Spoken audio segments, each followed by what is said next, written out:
வணக்கம். சற்று முன் கிடைக்கப்பெற்ற மிக முக்கியமான செய்தி ஒன்று வெளியாகியுள்ளது. திராவிட முன்னேற்ற கழகத்தின் தலைமையிலான கூட்டணி இந்த முறை தொகுதி பங்கீடு பற்றியான உத்தேச பட்டியல் வெளியாகியுள்ளது. கடந்த முறை வெளியிடப்பட்டுள்ள அதே தொகுதி வழங்கப்படுமா, கூடுதல் தொகுதி வழங்கப்படுமா என்ற கருத்து கணிப்புகள் சமூக வலைதளங்களில் கூறப்பட்டு வந்த நிலையில் நாம் நேரடியாக திமுகவின் கூட்டணியில் யாருக்கு எத்தனை தொகுதிகள் வழங்கப்படும் என்பதை இந்த வீடியோவின் மூலமாக நாம் பார்க்க போகிறோம். திமுகவிற்கு அழுத்தத்தை கொடுக்கின்ற கட்சிகள் காங்கிரஸ் தற்பொழுது 30 தொகுதிகள், ஒரு ராஜ்யசபா தொகுதிகளை கேட்டிருப்பதாகவும், இரண்டாவதாக விடுதலை சிறுத்தைகள் 12 தொகுதிகளை கேட்டிருப்பதாகவும், திராவிட முன்னேற்ற கழகத்துடன் கூட்டணியில் தற்பொழுது இல்லாத தேமுதிக கூட்டணி வைக்க வேண்டும் என்றால் 8 தொகுதிகள், ஒரு ராஜ்யசபா தொகுதி கேட்டிருப்பதாகவும், மதிமுக வைகோ கடந்த முறை 6 தொகுதிகள் வழங்கப்படவில்லை, ஆனாலும் இந்த முறை 6 தொகுதிகள் வழங்கப்படும் என்ற தகவலும் கிடைக்கப்பெற்றுள்ளது. ஆனால் சூரியன் சின்னத்தில் போட்டியிட மாட்டோம், எங்களது சின்னத்தில்தான் போட்டியிடுவோம் என்பதை மதிமுக வலியுறுத்தியுள்ளது.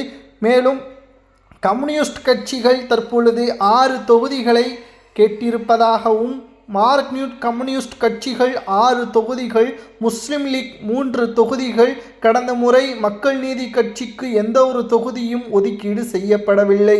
இதனால் இந்த முறை 3 தொகுதிகள் ஒதுக்கீடு செய்யப்படும் என்ற உத்தேச தேர்தல் பட்டியல் வெளியாகியுள்ளது. கூட்டணி கட்சிகள் போட்டியிடும் தொகுதிகள் 74 என்ற தகவல் உத்தேச பட்டியல் வெளியாகியுள்ளது. ஆனால் இவர்கள் கேட்கின்ற அத்தனை தொகுதிகளையும் திமுக வாரி வழங்கிவிடாது. ஏனென்றால் காங்கிரஸ் கடந்த முறை 20 தொகுதிகளில்தான் வெற்றியடைந்தது. அதே தொகுதிகள் இந்த முறை வழங்கப்படலாம். விசிக 6 தொகுதிகள்தான், அதே 6 தொகுதிகள்தான் இந்த முறையும் வழங்க முடியும் என்ற தகவல்தான் கிடைக்கப்பெற்றுள்ளது. ஆனால் உதயசூரியன் சின்னத்தில் போட்டியிடக்கூடிய கட்சிகள் யாரெல்லாம் என்று பார்க்கும் பொழுது மமக 3 தொகுதிகள், கோமதேக 3 தொகுதிகள், தவாக 2 தொகுதிகள், எஸ்டிபிஐ 2 தொகுதிகள், தமிமுன் அன்சாரி 1 தொகுதி, கருணாஸ் 1 தொகுதி, தனியரசு 1 தொகுதி, ஆதி தமிழர் பேரவை 1 தொகுதி, ஸ்ரீதர் வாண்டையார் 1 தொகுதி போன்றவைகள் உதயசூரியன் சின்னத்தில் நேரடியாக போட்டியிடுவதாக தகவல்களும் உத்தேச பட்டியல் வெளியாகியுள்ளது.